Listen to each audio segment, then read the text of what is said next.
It is Sunday evening, and you know what that means. It's time for another episode of the Auburn Experience podcast. Technically, this would be episode 51.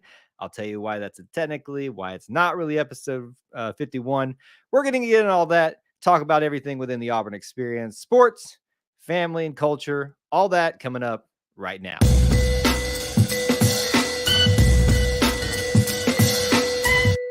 War Eagle Auburn family, War Eagle E2C Network family, thank you so much for joining us, whether you're watching live, whether you're watching on the replay. We appreciate you being here, hanging out with us, spending some time being a part of our little family within the Auburn family.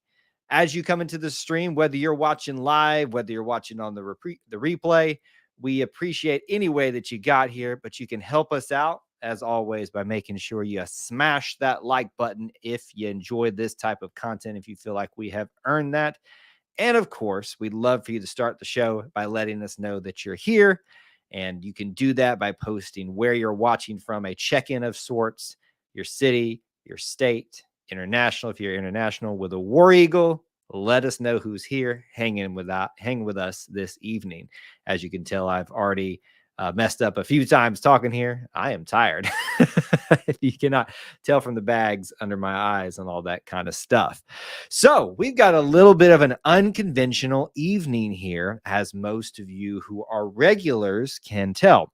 Let me give you the rundown of what's about to happen here, because whether you are been here for a while or you are new to here. On Sunday evenings, it is our regularly scheduled program, 9 Eastern. Tonight it's a little bit later for reasons that you'll understand shortly. We record the Auburn Experience podcast, talking about anything within the Auburn Experience. And we're going to do that tonight, but we're going to try a little bit of an experiment. Why is that? If you've noticed, the camera looks a little bit different, back to a traditional show where it's just me talking. Austin is not here tonight. And if you'll remember, we even missed last week. So what's been going on over the last couple of weeks? Well, I cannot divulge a lot of the details of what's been happening with me behind the scenes, why we had to miss last week. It's all good things. Much of that will come out to light in time. I appreciate your discretion and your patience with that in time. But tonight, I'm back in the saddle. Austin fell under the weather this weekend and he had every intention of being here tonight. I even talked to him about 2 hours ago, was ready to go, and then a few minutes later sent me a text and said maybe I was wrong, and he is not able to go tonight due to him sounding horrible, feeling horrible. So obviously we're thinking about him tonight and hate that he is not going to be on the show tonight. But rest assured, we are going to give you content tonight and give you some semblance of a show. So what we're going to do here in a little bit, I'm going to still switch into my mode of how we normally record the show, but there may be a little bit more fan interaction tonight from you all than we traditionally do on the Auburn Experience show, because we're going to try to actually record a special episode of this. So stand by for that. You'll hear me say some of these things again as we start the recording. With that being said, let's talk a little bit to you all. Say hello to everybody who's checking in. One thing that I can tell you right now, as you're kind of listening to me talk, I would love some big questions, whether they are about what's happening currently with Auburn stuff and Auburn sports, or even something that's like out there that is kind of wild. You'll understand why in a second. Go ahead and start thinking about those and posting those, because right now in the chat, for those of you who are watching live, and we will utilize those in just a little bit of time. Let's say hello to you fine folks checking in. We got John, David, Stan, Brian. Stan again, checked in twice there. Well, I guess you said War Eagle the first time. And Brian is checking in from Minnesota. Thank you guys so much for being here and your patience tonight on getting the show together. So I know I have episode 51 down below for your reference points tonight. But this will not be episode 51. We're going to call this episode 50.1 because we're going to do a little bit of a Q&A with you, the audience, and use it obviously for our content purposes tonight, but obviously for the audio podcast as well. This could go horribly wrong. I don't know. It might be. We'll see how this all goes, but it's a temporary placeholder until we actually get to episode 51. So I will count on a lot of you that are watching live tonight, especially to provide a little bit of questions and thoughts for me to address. Now, let me give you a little bit of context too. I think it's probably, I don't think I should have to say it, but I'll go ahead and say it. If it's not something that I feel like we have already addressed in a previous question, I probably won't be bringing that up during the show and things like that. But um, think about some of those things when you're dropping those questions in, because there's going to be a lot of me taking something and running with it and kind of talking about it for a little bit. Definitely want your commentary on it as well. What I will say is about this. If you want just kind of a general back and forth thing, stay tuned after the show. We will do a little bit of that after, kind of a general Wednesday night show. We always do that on these particular record nights, but I know it's going to be a little bit off and different. I see Brian giving us one good question. I will definitely take that as kind of a prompt of sorts, so you guys can follow his lead. Make sure you post things, and don't think too that it has to be some big old concept topic. I love these, and these are great to expound upon. If you simply want me to talk about how Peyton Thorne did in the last game and my thoughts on that, post that. We will cover it here, and it's going to be included on the general audio podcast too. Does everybody understand what's happening? I literally just got back into E2C Network headquarters, and I am running on fumes right now, but we are going to make sure that this happens. So let's go ahead and do that tonight. Obviously, you know what we're actually going to do? I'm going to do this on the fly. We're going to create a little bit of a banner down here below. And I should have done this before we got started. And we will use that as kind of a prompt for everybody tonight who kind of pops in late. Post a question or topic for Kyle to answer on the show. There we go. So we're going to scroll that across the bottom, add the banner, and you all should see that now. Perfect. Excellent. All right. So again, as a reminder, and give me some context too, David, when you're asking about how about the injuries. Give me some context. If you want me to answer that in the show, I'm going to need to know what you're talking about. Full questions on this are going to be very, very important. I know this is a little bit odd from what we traditionally do. So line up for tonight. We're about to hit record here. As opposed to a normal record, we're going to actually need you all to interact with us during the show. So continue to do that as we go throughout the stream for about 30 minutes. We're going to try to record this. You'll hear me do the natural recording. Stay tuned after, and we'll do some general back and forth to hit other topics. David, that's still not enough context. You got to give me a little bit more context. I know that's frustrating to hear me say that twice in a row. But you got to give me a little bit more context than just that. But let's go ahead and do this right now. I'll start the show, and we'll hit our record session starting now. In 3, 2, 1. David Housel described it best: we are living the whole of the Auburn experience. Whether that be on a homecoming week where we're all happy to be back on the loveliest village on the plains, or whether you watched from afar and took in all the festivities of this particular weekend, we are excited to be a part of this Auburn experience. And it encompasses a wide variety of things, but at its heart, at its core, it is all about our sports. It is all about our culture, and it is all about our family. And because it's about the Auburn family, we normally have a member of the Auburn family here tonight.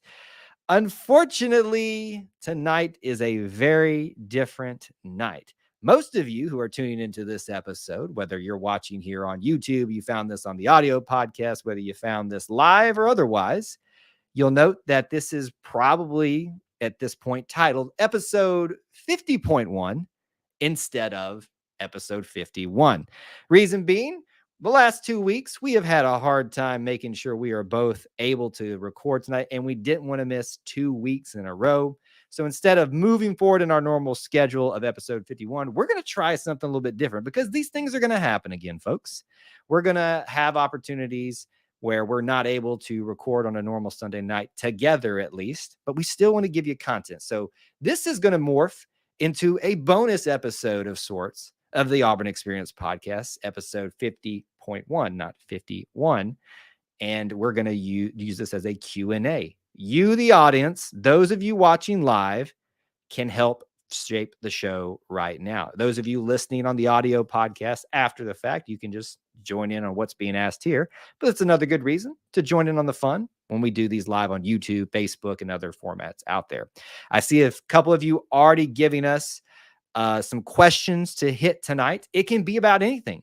It can be about what's particularly happening in the Auburn experience currently, something that is about the past, something that is about my experience, your experience. I want to talk about it tonight, and we're going to make the most of a very special bonus episode without Austin. Regrettably, he is under the weather tonight, and I obviously have had my own busyness that so many of you are aware that I've addressed previously that we will fully address at some point. All good things, but let's get the show going from here. Our very first bonus episode of the Auburn Experience podcast. Let's jump into it right now. I'm going to take our first question tonight, continue to drop them throughout the stream if you're watching live, and we'll come to them. I'll probably take some time to answer each and every one of these a little bit more thoroughly, some more thought actually put through some of these. So on the screen now, I have brought up our first question, which comes from Brian Fulcher. When you think of Auburn, what is the first image that comes to mind? You want to talk about a humdinger of a great question to start off with? This is it right here. How much more broad and all-encompassing can I do this? And there's like no perfect way to fine-tune everything down to this answer. I think it's a little bit of a cheat for me. For those of you that are watching live, YouTube, Facebook, otherwise, you'll see our logo, and you see this on our social media. Our logo is predominantly with a silhouette of a building that looks eerily similar to Samford Hall. I know that the go-to answer is, well, you got to say Jordan-Hare Stadium, or you got to think of the first image that comes to mind, bow over the top. Something around football, something around sports. And yes, while that it is true, but for me, at my heart, in my core, when I think of Auburn, it all goes back to Samford Hall. And it's not even about academics. It's not even about what's inside that building, but what gathers around that building. The people, the memories, the experiences. They're being created every day. It was just the other day, and I shared with this opportunity, I guess you'd call it. I happened upon it to witness something very special happening in front of Samford Hall on Samford Lawn. By the way, it's ironic that we're talking about Samford Hall after we just beat Samford in our homecoming game. Sorry we had to do that to you, boys. It's our lawn anyway. Get off it. I happened upon someone proposing to, I guess, would now be their future wife, when I was just trying to sit and relax and enjoy the chimes of Samford Hall going off at, on the hour. And I hope I was out of the view of their particular shots that they were having taken of them, because it was completely by chance. But stuff like that. This is what this show is about. This is what the E2C Network in general is about. The whole of the Auburn experience. Graduations, birthdays, celebrations, births. I didn't flunk my, I don't know what's the hardest class, civil engineering test. I got my degree. I paid off my student loans. Whatever it is, we celebrate it. Yes, at Toomer's Corner, but we celebrate it because of Samford Hall. So it's a little bit of a cheesy answer, but there's a reason why the E2C Network logo looks as it does with the Samford Hall silhouette. And of course, there's an eagle there too, and those colors that are similar to Auburn's colors, but they're our own. So that's a great question to start off with. I might come back to it a little bit later in the show if I think of some more things that I want to talk about on that. But it's a really good, thought-provoking question to start off with tonight. Let's talk about a question here from Jason on Facebook. This one is specifically about something current news, if you're listening off in the future to this episode 50.1. Jason Hyatt, is it Hewitt or Hyatt? I don't know. I'm sorry if I'm mispronouncing. It said, should Cobb get more carries? For context, for those listening in the future, Jeremiah Cobb is currently, we'll call him technically the fourth string running back, although you wouldn't know it. He's getting a lot of carries here in the 2023 season, only 3 games in. Was utilized a lot against Samford in a sweep type of role, although he did have a few traditional carries too. A lot of this is, and I would assume Jason's asking this question because we've seen Jarquez Hunter have to sit out a game and then come in his first 2 games and not have overly impressive stats or moments. But I would say let's pump the brakes on that if that's what this question is about. Or just the simple fact that you're impressed with Jeremiah Cobb, which you should be. I mean, he was Mr. Football, I believe, of Alabama. Auburn has a history of doing really well with those. I think anybody that goes out there and earns those opportunities should get them. And I think Hugh Freeze has said, similar to what he's talked about with Robbie Ashford, that they're going to find ways to utilize the people that'll help them the best. So if you're asking my opinion, should he get more carries? No, not because he's not worthy of it, but because I think we've got enough talented running backs that are going to get going. Give Jarquez some time. Brian Battie is going to be very dynamic in all aspects of a runner that he can be. Damari Alston is just a little bit of fury that I love. It reminds me a little bit of Sean Shivers, and I love that about him. I love Sean Shivers. So should he get more carries? If it's my choice, no more than he's already getting. I want him to be utilized because it doesn't seem like they're trying to redshirt him right now.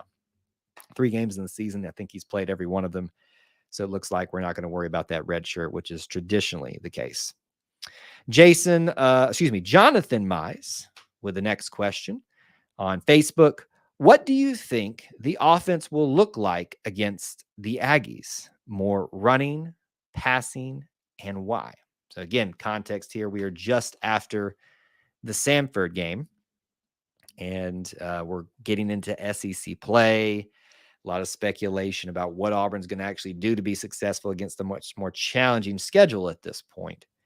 What do we think the offense will look like against the Aggies, more running or passing, and why? This is a really tough one to answer because I do not think, and this is just my opinion, that what you saw against Samford is going to be a indicator of what works and what is attempted the rest of the season.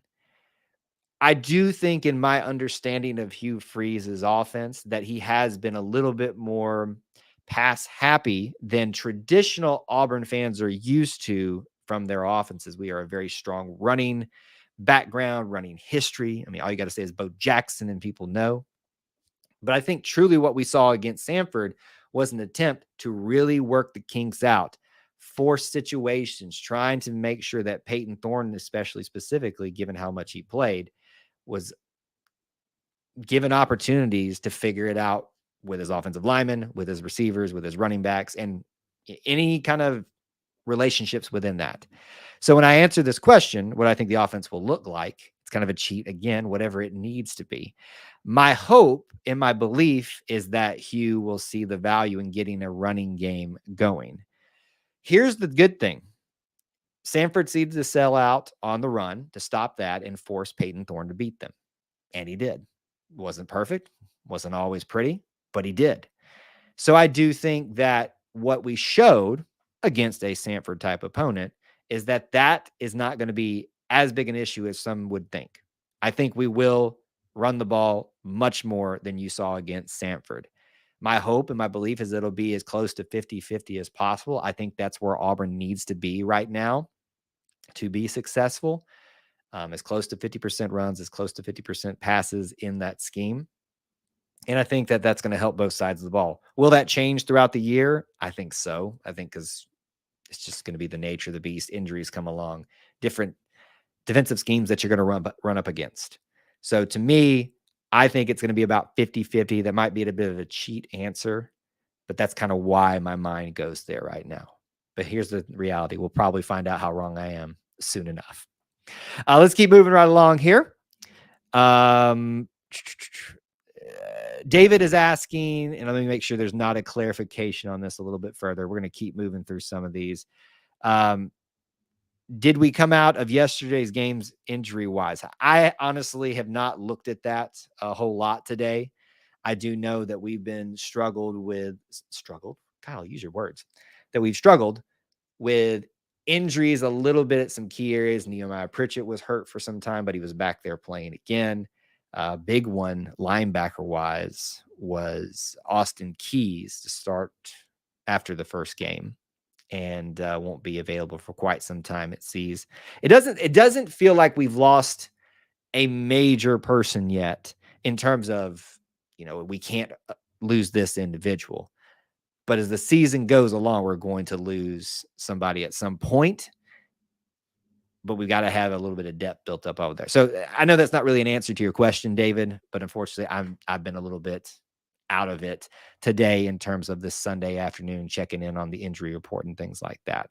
For good reason, but fortunately, I don't have a lot of information on that. Stan is asking, Kyle, you were at the game Saturday, so do you really think we are going to play better in SEC games?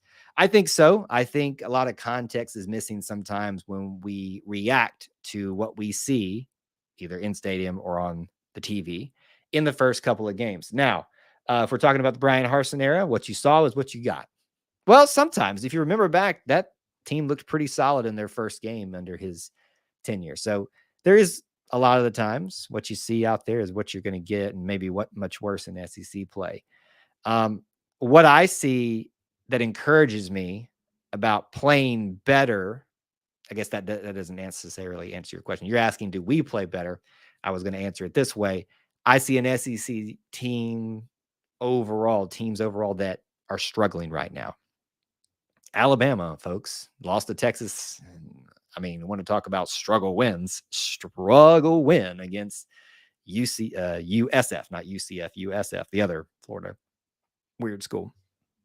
And I believe that because of that, Auburn's going to find a lot more success than we initially thought.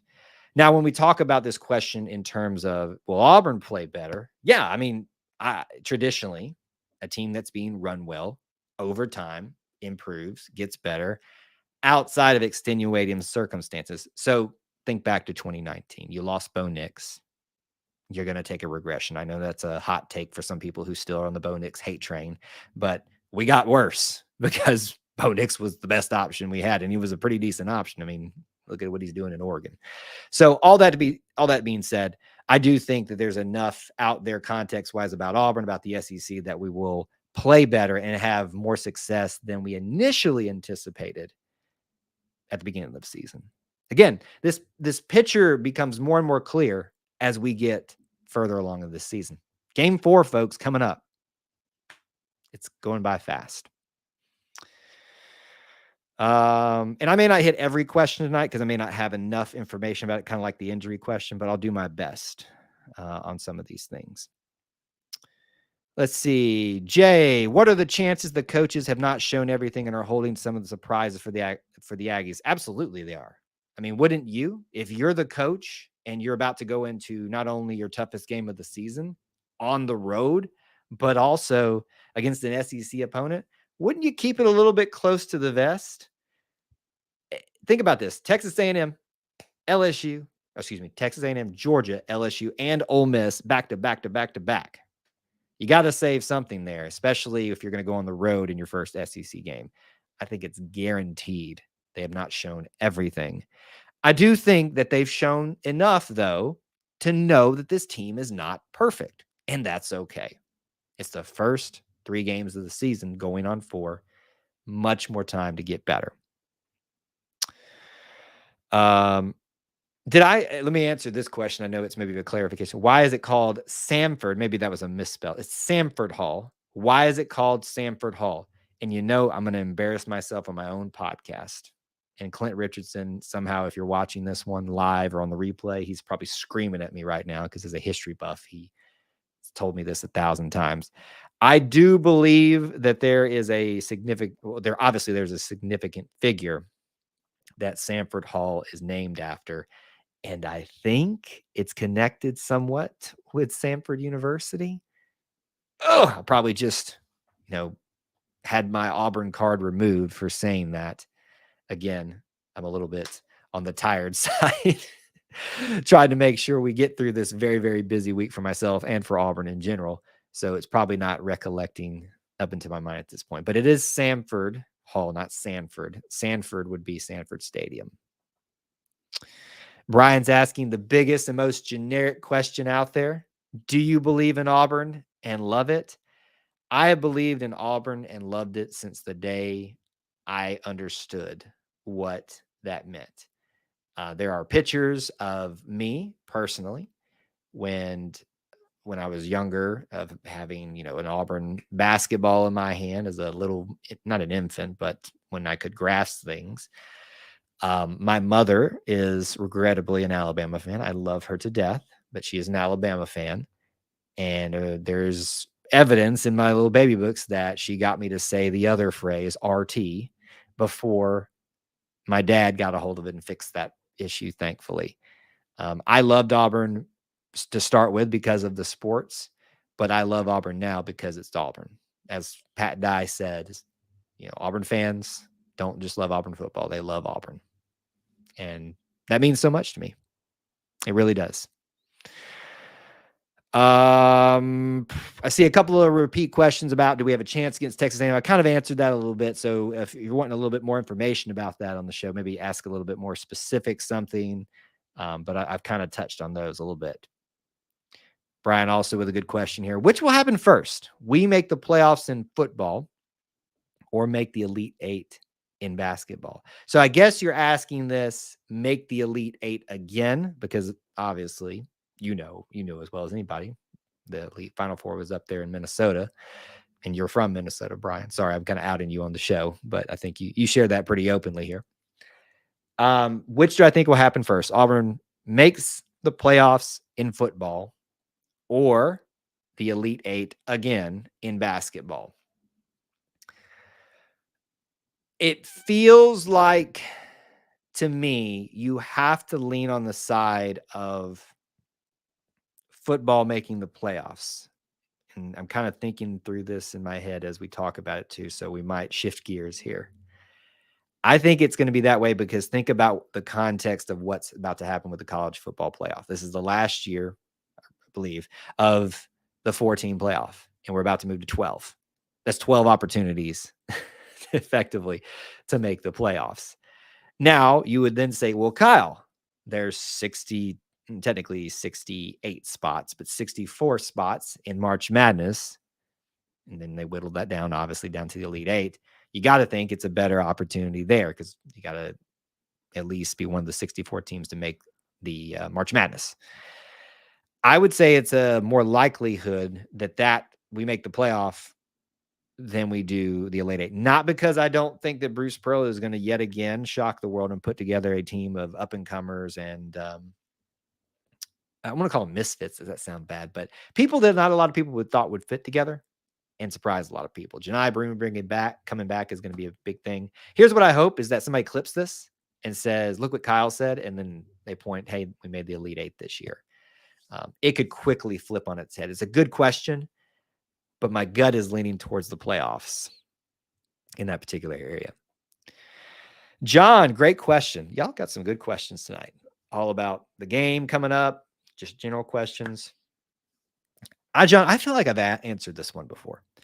Have you ever toured the Auburn Raptor Center? Not only have I toured the Auburn Raptor Center, I was a volunteer worker there for about 2 years on and off. I think I've talked about this. I have a degree from Auburn University in zoology, conservation, and biodiversity. It's a mouthful. I don't even think they offer that track anymore. They may still do a zoology degree, but not a specific. There was 4 different tracks. Anyway, I'm going into the rabbit hole, so to speak. So I had to get opportunities to do volunteer work, extracurriculars and things like that to build out the resume. And so the Raptor Center presented itself. They're always taking volunteers from the students. And not only did I tour it, I was in it throughout it. Now, people don't know this, that the Raptor Center, last I checked, and I think they're about to go through a bit of an expansion too, has two main sides, the education and the rehabilitation side. I worked on the rehabilitation side. It's a very high honor to be on the education side, which is where the war eagles and the other birds of prey and birds in general that they use for the Auburn games, but also educational purposes, those are much more, there's a lot of fine tuning and things that have to happen on that side of things, as opposed to help these birds and the rehab side get better and be released back out. One of my most special memories was with the Auburn Raptor Center getting to release a barred owl back into the wild. It was very, very moving. Makes it sounds like it's this grand, big thing that maybe it isn't, but it was just a very special moment for me. And I have a big passion for animals. Now you say, Kyle, you're doing a podcast now. What happened? Well, it's a longer story, but I have two worlds that mean a lot to me, and thankfully, for a short while, and still in some ways, collide. A little bit of a clarification here. If this is correct, Kevlar said Samford Hall was named for Governor Samford about 1900. So we'll go with that for some time, if that's correct. Let's see here. I hope this isn't, I have no clue what this is. In fact, I probably should look this up before I even answer it, since we're doing a question and answer session live. It looks like Sheila C's Burger Barn is what the question. This is from Kevlar. Oh, no, so not Kevlar. We'll pull it up right here. Maximum effort. What do you think about Sheila C's Burgers? I have not tried it yet. I will do my best to go out and try that if that is a legitimate business. As you can imagine, when I go to Auburn, I have my favorites that it's hard to break away from. Doing my best to kind of expand, not necessarily the palette, but the scope of what I go cover and what I go experience for you all, so I can share about it. So we will try to put that out there. Somebody else, maybe it was you, Maximum Effort, on a previous live stream, asked me that, and I didn't really know what to make of it at this point. Levon's asking the big question. Levon asked Menonard, I think that's how you said that, Menonard.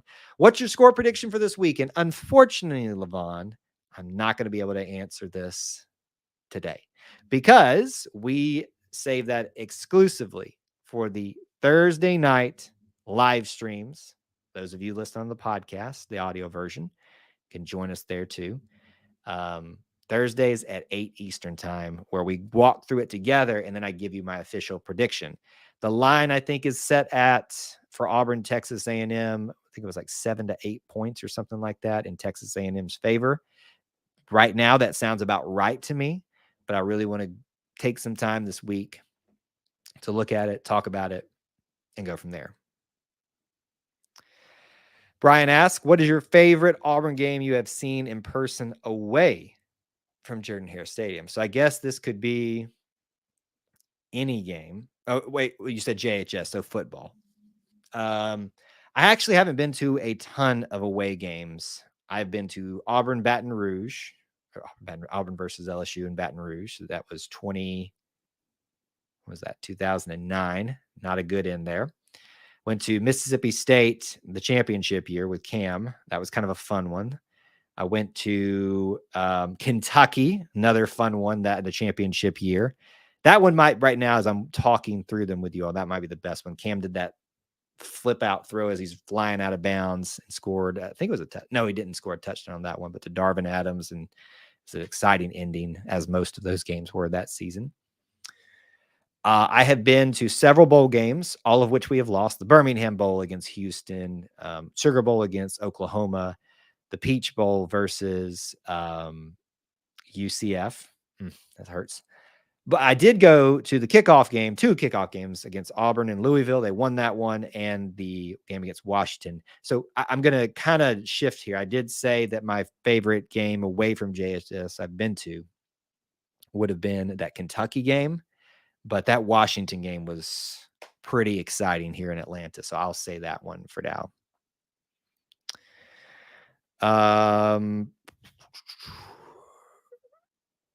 Noah's asking, and again, I need you guys to give me specifics on this. What do you think could improve about the game? If you're talking about yesterday's game, again, context for those listening in the future, this is asking after the Samford game of the 2023 season.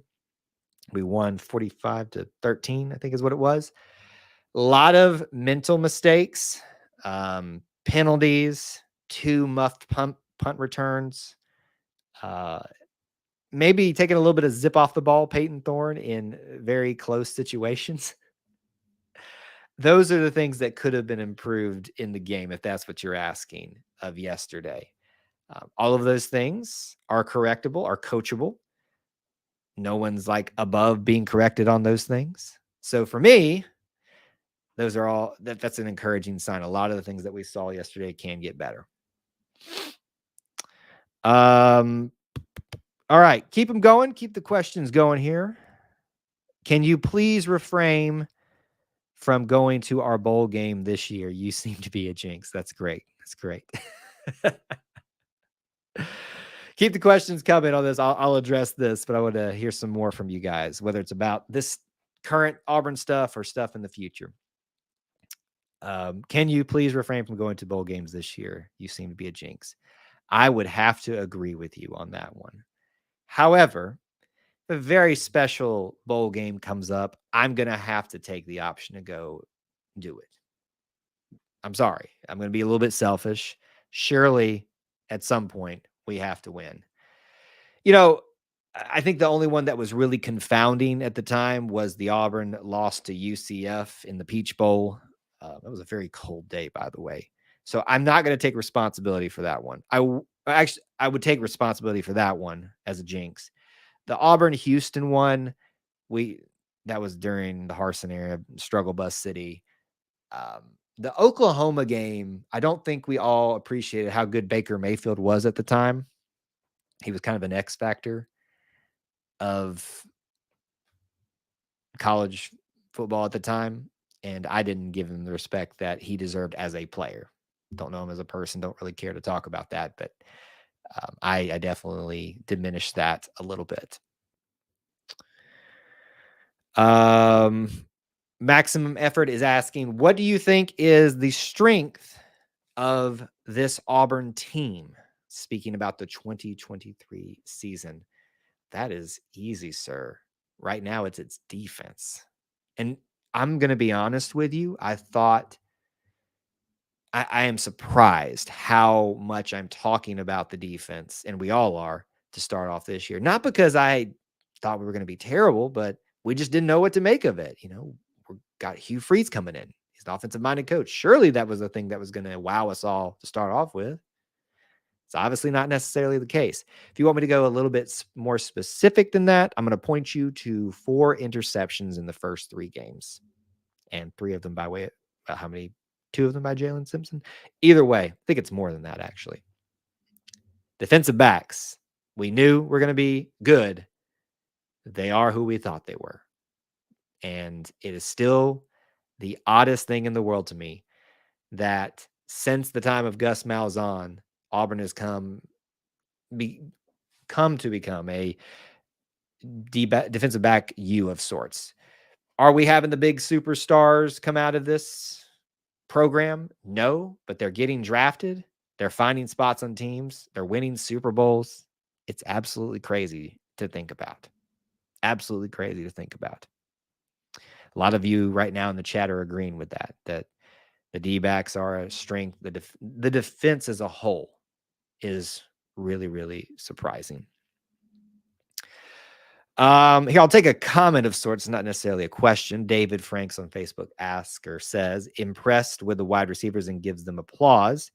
I would agree with you that what we anticipated out of these wide receivers, that was a weird way to say that, seems to be the case. What do I mean by that? I mean the fact that they are big, they are talented, and they seem to be able to make athletic plays that we haven't been able to make for quite some time, whether that's because of the athlete, whether that's because of scheme, opportunities that weren't presented just because we haven't had a competent offense for 2 years now. So all that to say, I would agree with David that I am also impressed with the wide receivers, but I was kind of expecting that, right? I mean, Hugh Freeze went out and got what he likes. Big, powerful, tall, wide wingspan receivers and couples those with who is already here. Jay Fair is your superstar and favorite target of Peyton Thorne at this point, which is really interesting to see him come on the way he has since he was brought in by Harsin. So anyway, on this stream and this show tonight, I can probably take one more question if you guys want to drop that in right now. And I can hit that as kind of a final note. So get that in really quickly if you would like to do so. And I can hit maybe some of these final comments that have been made. A lot of you agree with the defensive backs and the defense being the surprise. Brian is remembering that the 2020 Outback Bowl haunts him. I'll be honest with you, a lot of the games against the Big Ten and bowl games that I haven't been able to watch, we've lost. So if you want to talk about me being a jinx, how about talk about the Outback Bowl, the Capital One Bowl, or they used to call it the Citrus Bowl. I think it is back to being the Citrus Bowl, where we played a team from the Big Ten and crap the bed, so to speak, either getting beat significantly or barely losing it, like to Wisconsin, to Minnesota. Very disappointing losses. Hopefully those days are behind us. All right, final question tonight on the recording of this episode. Kyle from Kevlar on YouTube, who do you think will be the MVP for us this game? I believe you're asking about the Texas A&M game. So who do I think will be the MVP? I think it's going to be someone on defense again. I think there's a reason to think that this team or this offense will take some time to continue to get better, and it will not have it all together.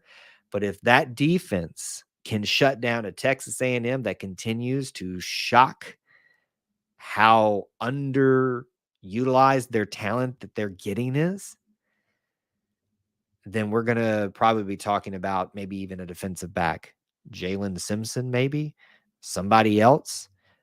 Really surprising. So it'd be nice to see the Eugene Asante, as much as he did in the first two games, come back into the forefront as a guy in that game, or whoever else. I don't know the injury situation where everybody's at in that currently, but right now, I think the MVP is going to be on defense, and I'm going to say a defensive back. Kind of leaning Jalen Simpson, but that's a really big if there. We'll see what happens. Guys, thank you so much for joining us for the Auburn Experience podcast, episode 50.1.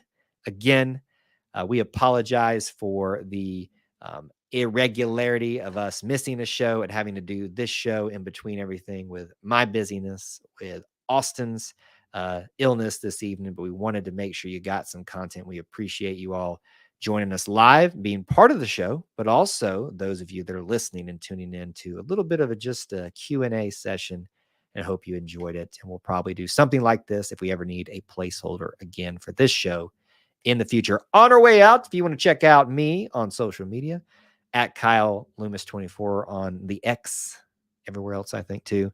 You can also follow E2C Network anywhere and everywhere. So make sure you're doing that. And if you're on YouTube, check out those links in the description for ways that you can help support us here at E2C Network, where we share the whole Auburn experience. Thank you for tuning in today. Until we talk to you again, War Eagle. All right, we are done. I know that's abrupt end for some of you guys right there. We are going to stick around for just a minute to kind of have a less flowed talk. Can take a few more comments and questions that I see were coming in, but we're going to clip that middle part and use it as our episode for this week. Hope y'all enjoyed that. Any feedback on it? Did y'all like that? Again, our Auburn Experience show is mainly about Austin and I talking about three big topics, but without us being able to do that this week, we wanted to give you something. So I hope y'all enjoyed that Q&A style of things. Levon thinks that Jay Fair was back to that question of, let me take the banner down too, now that I'm thinking about it. You guys can still answer. I can answer questions. Y'all can ask questions, but I just want to take that banner down for the purposes of that show. Jay Fair might be the MVP. That's not a bad pick either. If you're going to pick an offensive one, he is clearly the favorite target of Peyton Thorne. There's not a real reason why to think someone else right now. Fairweather. So if you're going to talk about guys to look at, Eugene Asante, Jalen Simpson, Jay Fair, and Rivaldo Fairweather. But wouldn't it be nice to see a Jarquez Hunter be the MVP and have a balling out game? Brian liked it. Hope the questions helped. They did. Very good, thought-provoking questions. We had a pretty good mix there. From people asking, broad questions to specific timely events questions. So I appreciate you guys' flexibility with that and getting involved in the show a little bit. Like I said, when I go back and listen to it, it may absolutely be horrible. We may not use it, but we're going to keep this here on YouTube for you guys to see. But I think it went fine, especially for a placeholder type of thing, like I said. I did try to get us a special guest this week, somebody that you've heard before here, but they all were busy this evening. And unfortunately, with the last minute change of Austin not being able to be here, I just didn't have enough time to get things going with me coming back to E2C Network Central. I'll tell you this too. I will be able to get a little bit more regular work and content done this week. So expect some of that, but there is still a lot to be done here now that I'm back in this studio for a couple of days. Most of you have seen our little makeshift studio in our secondary location that will be back at again later this week. Sharon, thank you so much for the kind words. I hope you guys love it. That's what we're here for. Look, there's a lot of Auburn content out there, and I would assume all of them. I don't have the time to watch them do a great job. I hope that you feel like this place is a little bit extra special, a little bit different. We try to make it a little bit more about you guys if we can. I know it's me in front of a microphone, our guest in front of a microphone a lot, but I want you guys to feel like this is a place where this is going to sound bad, but I don't mean it the way it probably sounds. You matter the most. I hope so. I hope it feels that way. Brian said, I guess answering the question of who's going to be the MVP, Rivaldo or Jay Fair. Big options there. I was trying to think of somebody else that could be the MVP. If the offensive line will shock us and just put together an outstanding run game of creating holes, they'll be my MVP because we've been waiting for that for quite some time. Too kind, Brian, too kind. And look at it. WT is with all the love just going around. It's awesome. Yeah, look, other shows let their listeners get involved too. I think one of the challenges that, at least is my opinion, when you get bigger, it's harder to do that. And there's good reason for that. And, I want us to continue to grow and get as big as possible because the bigger we get, the bigger our audience is, the more financially stable it is for me to continue to do more things, maybe bring more people in. But, there are costs to that. And I don't want to lose some of the things that I love about what we do here. At least, whatever is the most manageable to keep things the same as possible while still freshening things up a little bit. If you've noticed that we haven't been doing the Monday night grade shows, a lot of that was because our guest that did it last year is not able to do it this year, but just giving something a try of seeing what works and what doesn't on that. Those of you that follow us on social media, do you like the content that you see from us on game day? Is it too much of something? Is it too little of something? Is there something that you'd like us to go see and share with you throughout game day weekend? If you need context, every home game I'm on campus, literally hoofing it around campus all day. Now, on those 11 o'clock games at home, there's barely anything I have time to do because Tiger Walk starts at 9. If it's a 2:30 kickoff, those are the traditional times. 11, 2:30, 6-ish Central Time. Then at the 2:30 games, Tiger Walks at 11:30, so you have a little bit of time, but most people aren't getting there. But 7 o'clock or 6 o'clock games, boy, you have time to do a lot of things. So I had to kind of slow down a little bit this week, but I enjoyed the heck out of it. It was so much fun to have a homecoming game where everybody seemingly came to town and we just enjoyed being together all day. WT talking about our brothers from across the state. I'm in Georgia, but you get what I mean. I think Saban is paying the price for losing so much talent on his coaching staff. I think they're definitely think they're definitely starting to wane a little bit in Alabama. But the I'm just not jumping on the bandwagon, frankly, that Alabama is about to fall off the cliff. I see what y'all are seeing. I feel like there's maybe not to this extent been some of this before, and they always bounce back. Here's the big problem, though. Some of their strongest areas that they've always had defensive back and offensive line, they are struggling in. So that may be the thing that turns the tide. Oh, that was bad. In the direction of Alabama struggling further. It is nice to see them not being so confident, though. Although I'm not bought into the fact that it's over quite yet. Saban will be bald by the end of the year for ripping those headphones off every game.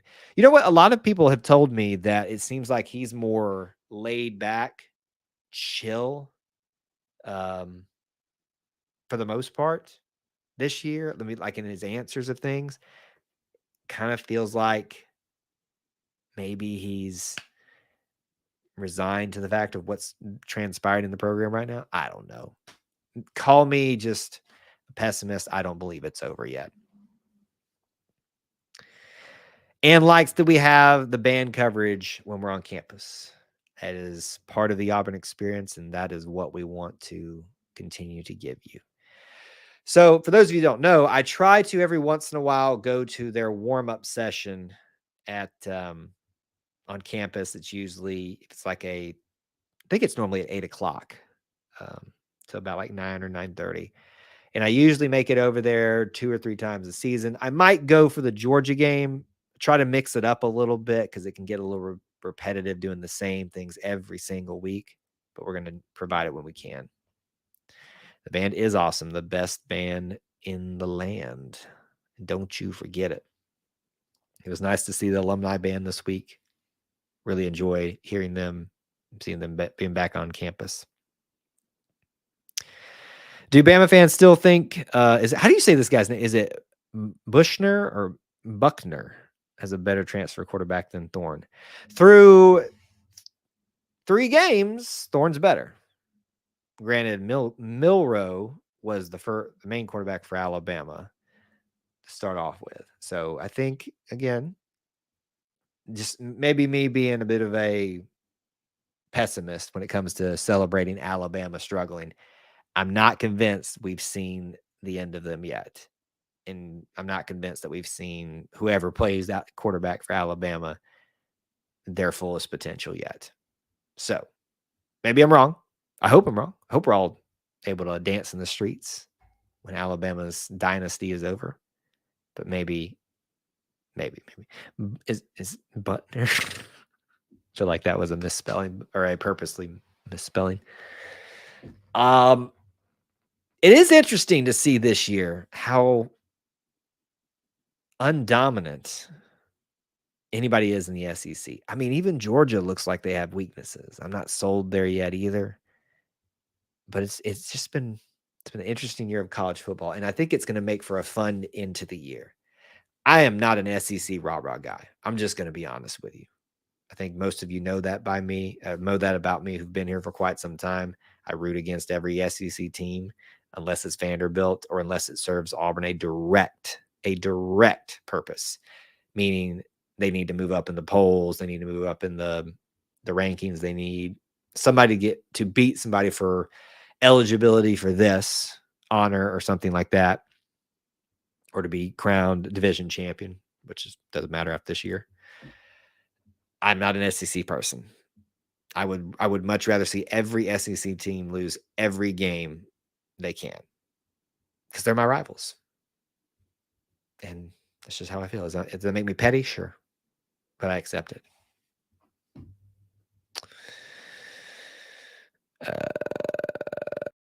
Southeastern Kaiju says, I don't care. Just beat Bama. That's all that matters.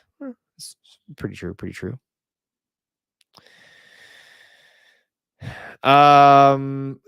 More words about sharing the band stuff.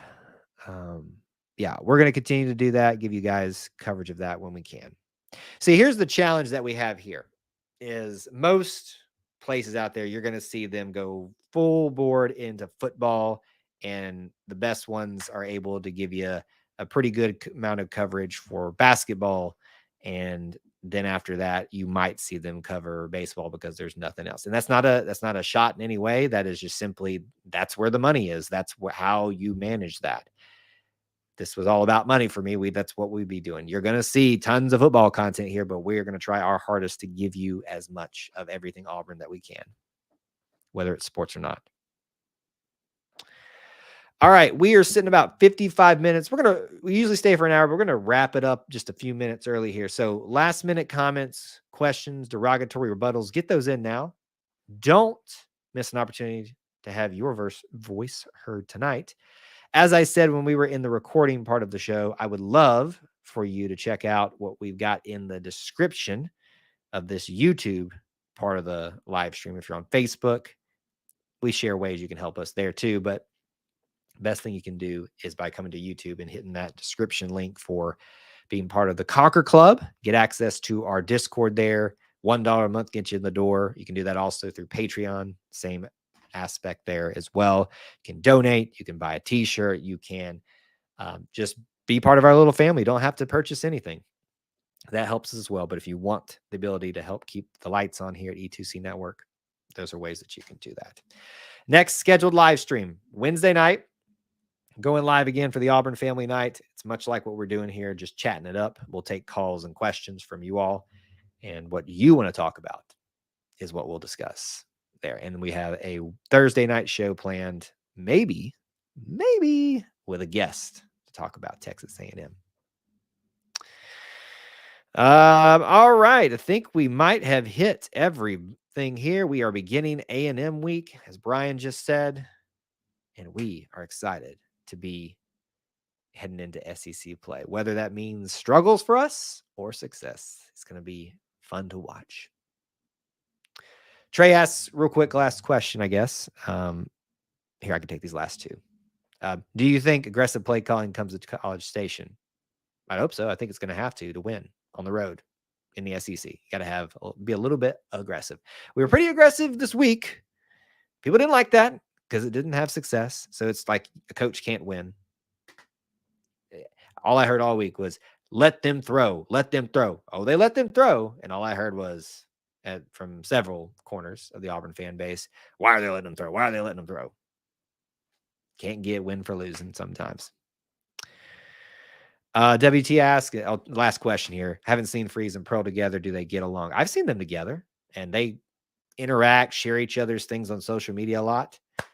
Yeah, I think these two are very much cut from the same cloth spiritually, as far as I know, and in other aspects, ways of thinking.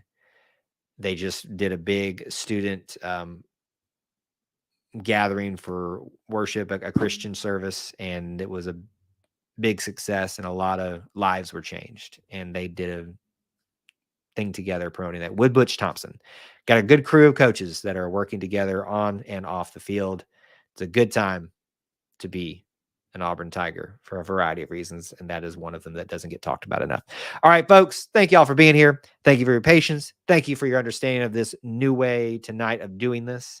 We hopefully will be back for the official episode 51 this time next week. Until then, or until Wednesday night when I see you, appreciate you guys so much. War Eagle.